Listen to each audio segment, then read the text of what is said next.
আসসালামু আলাইকুম প্রিয় বন্ধুরা, কেমন আছো? রত্নাস কিচেন লাইফস্টাইলে তোমাদের স্বাগত। আশা করি আমার প্রিয় বন্ধুরা সকালেই অনেক ভালো আছো।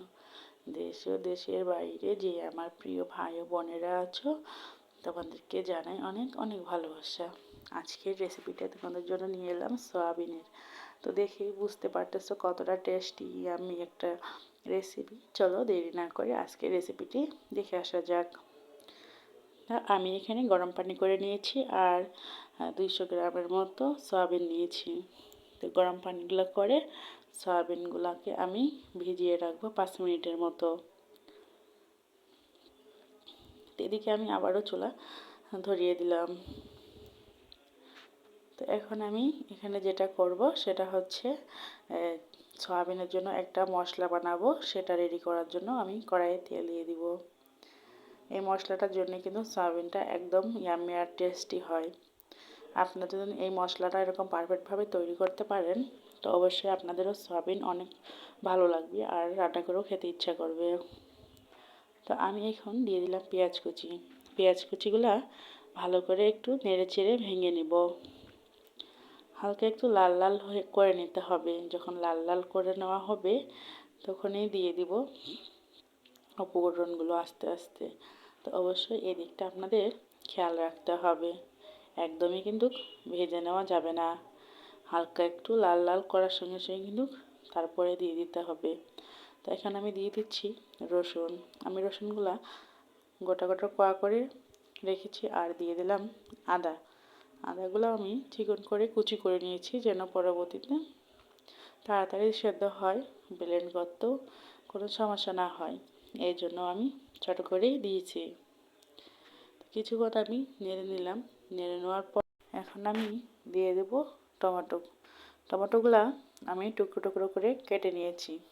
আপনারাও ঠিক সেভাবেই কেটে নেবেন টমেটোগুলা। আর এখানে দিয়ে দিব ধনিয়া পাতা। ধনিয়া পাতাগুলো দিয়ে আমি একটু নেড়ে চেড়ে নেব।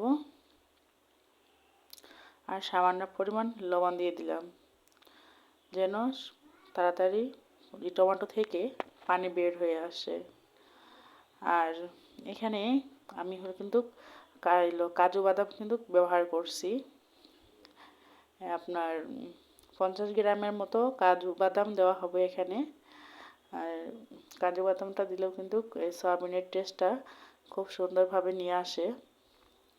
তো এখন আমি কিন্তু কাজু বাদাম দিয়ে দিলাম।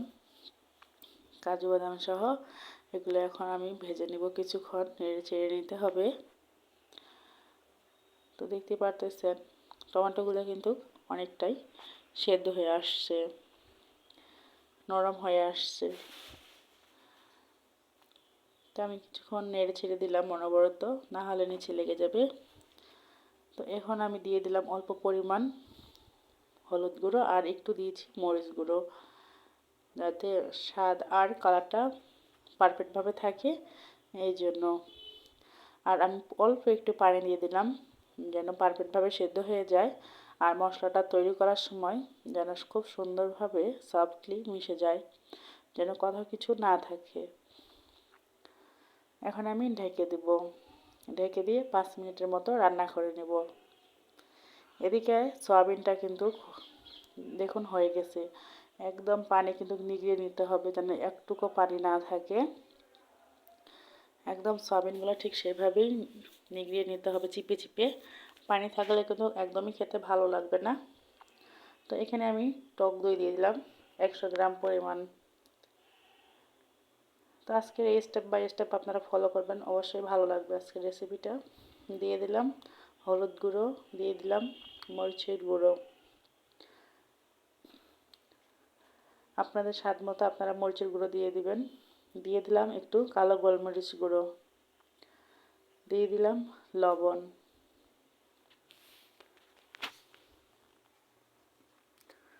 দিয়ে দিলাম একটু জিরের গুঁড়ো, আর দিয়ে দিলাম অল্প পরিমাণ গরম মশলার গুঁড়ো। এখন এটা ভালো করে মিশিয়ে নিতে হবে। সুন্দরভাবে মিশিয়ে নিলেই পারফেক্টভাবে সয়াবিনের ভিতরে কিন্তু ঢুকে যাবে, না হলে একদমই যাবে না। অবশ্যই এই জিনিসটা খেয়াল রাখতে হবে যেন ভালোভাবে মেশানো হয়, না হলে কোনোটাতে মশলা যাবে আর কোনোটাতে মশলা যাবে না, তাহলে কিন্তু খেতেও ভালো লাগবে না। তাই আমি ভালো করে পারফেক্টভাবে সবগুলো একসঙ্গে সুন্দর করে মিশিয়ে নিচ্ছি। অবশ্যই এদিকটা খেয়াল রাখতে হবে। তো আমার পারফেক্টভাবে মেশানো হয়ে গেছে। তো এখন আমি এটা রেস্টে রেখে দিব 10 মিনিটের মতো। তো ওদিকে আমার মশলাটাও রেডি হয়ে গেছে, নামিয়ে নিয়েছি ব্লেন্ড করার জন্য। তো এখন আমি আবারও কড়াইয়ে তেল দিয়ে দিলাম। তেলটা একটু হিট করে নিচ্ছি। এখন দিয়ে দিলাম 1 চামচ পরিমাণ বাটার। আপনারা চাইলে ঘিও দিতে পারেন, আপনাদের ইচ্ছা। তো আমি বাটারের ব্যবহার করেছি এখানে। তো বাটারটা আমি একটু নেড়ে চেড়ে দিচ্ছি যেন তাড়াতাড়ি গলে যায়।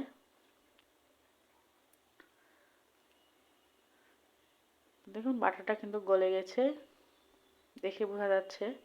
এখন দিয়ে দিলাম এখানে 4টা শুকনো মরিচ ফোড়ন দেওয়ার জন্য, এইভাবে কিন্তু খুব সুন্দর একটা স্মেল আসে। আর দিয়ে দিলাম অল্প একটু জিরে, 1/2 চামচ পরিমাণ দিয়ে ভালোভাবে নেড়ে দিলাম। যখনই মরিচগুলো ভাজা হয়ে যাবে তখনই দিয়ে দিতে হবে সয়াবিন, মশলার মাখা সয়াবিনটা। তো এখন আমি সয়াবিনটা দিয়ে দিলাম।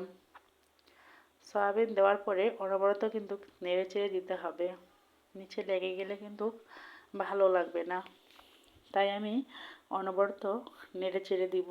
আর চুলার আঁচটা কিন্তু মিডিয়াম রাখতে হবে, একদম হাই বা লো রাখা যাবে না। তো আমি এখন অনবরত নেড়ে চেড়ে সয়াবিনটা কষিয়ে নেব, মানে তেলের মধ্যে সুন্দর করে ভেজে নিতে হবে। আর কালারটাও কিন্তু সুন্দর মতো চলে আসবে। দেখুন নাড়াচাড়া করতে করতে কালারটা কতটা চেঞ্জ হয়ে আসতেছে। দেখুন একদম কিন্তু কালারটা চেঞ্জ হয়ে গেছে পারফেক্টভাবে। তো এখন আমি যে মশলাটা করে রেখেছিলাম সেই মশলাটা এখন আমি দিয়ে দিলাম। মশলাটা কিন্তু একদমই পারফেক্টভাবে ব্লেন্ড হয়ে গেছে। এখন আমি মশলাটা দিয়ে অনবরত নেড়ে চেড়ে দিব, না হলে যে টক দইটা দেওয়া আছে এই টক দইটা ফেটে যেতে পারে। এই দিকটা অবশ্যই খেয়াল রাখতে হবে। তাই ভালোভাবে কিন্তু রান্না করে নিতে হবে।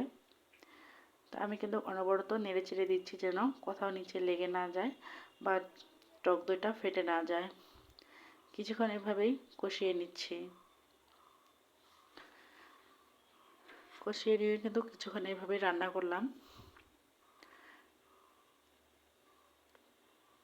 এরকম নেড়ে চেড়ে কষিয়ে নেওয়ার পরে আমি এখানে দিয়ে দিলাম কাঁচামরিচ। কাঁচামরিচটাও আমি বেটে নিয়েছি। তো এই কাঁচামরিচটা বেটে দিলে ভালো লাগে, আপনারা যদি চান কুচি করেও দিতে পারেন, আপনাদের ইচ্ছা। তো কিছুক্ষণ আরও একটু এভাবেই আমি কষিয়ে নেব। আজকে সয়াবিন রান্নাটা যদি আপনারা পুরো স্টেপ বাই স্টেপ লক্ষ্য করে রান্না করেন অবশ্যই আপনাদেরও ভালো লাগবে। আর আপনার বাসার সোনামণিরা আর গুরুজনদেরও অনেক পছন্দ হবে এই স্বাস্থ্যকর সয়াবিন। এখানে কিন্তু বাড়তি সেই বেশি মশলাও নেই যে শরীরের জন্য ক্ষতি। এটা কিন্তু পারফেক্টভাবেই সয়াবিনটা তৈরি করা হচ্ছে বাড়তি মশলা ছাড়াই। এটা কিন্তু দেখে আপনারা বুঝতে পারছেন। তো কিছুক্ষণ আমি এভাবেই কষিয়ে নিচ্ছি। তো খুব স্লো করে দিয়েছি আমি চুলার আওয়াজটা এখন, কারণ না হলে লেগে যেতে পারে, লেগে গেলে নষ্ট হয়ে যাবে পুরো রান্নাটাই। তো দেখুন কালারটা কিন্তু অনেকটা চেঞ্জ হয়ে আসছে। তো আমি এখন নেড়ে চেড়ে দিচ্ছি।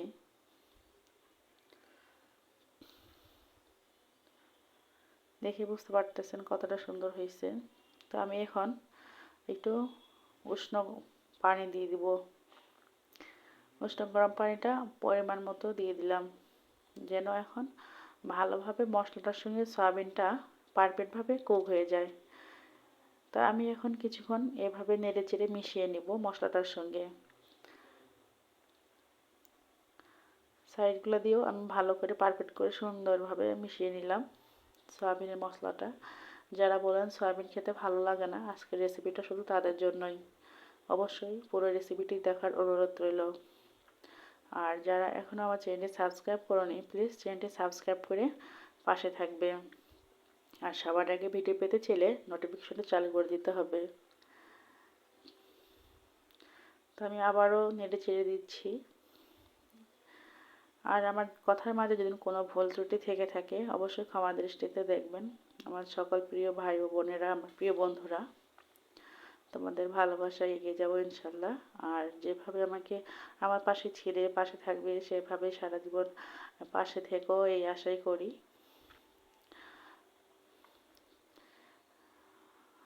তো যদি বেশি ভালো লাগে থাকে অবশ্যই চ্যানেলটি, এই ভিডিওর রেসিপিটি মন থেকে যদি ভালো লেগে থাকে তাহলে আপনার এই প্রিয় বন্ধুদেরও রেসিপিটি শেয়ার করতে পারেন। আরও নতুন নতুন ভিডিও পেতে সবার আগেই যদি পেতে চান তাহলে চ্যানেলটি সাবস্ক্রাইব করে নোটিফিকেশনটি অন করে দিবেন, তাহলে সবার আগে চলে আসবে আপনার কাছে। দেখুন সয়াবিনের কালারটা কিন্তু কতটা চেঞ্জ, মানে একদম পুরোটাই চেঞ্জ হয়ে গেছে, তেল ছেড়ে দিয়েছে। আর দেখতেও কত সুন্দর, মাশাআল্লাহ, সত্যি বলতেছি খুব সুন্দর হয়েছে। আপনারা ওভাবে ট্রাই করবেন, অবশ্যই ভালো লাগবে আপনাদেরও।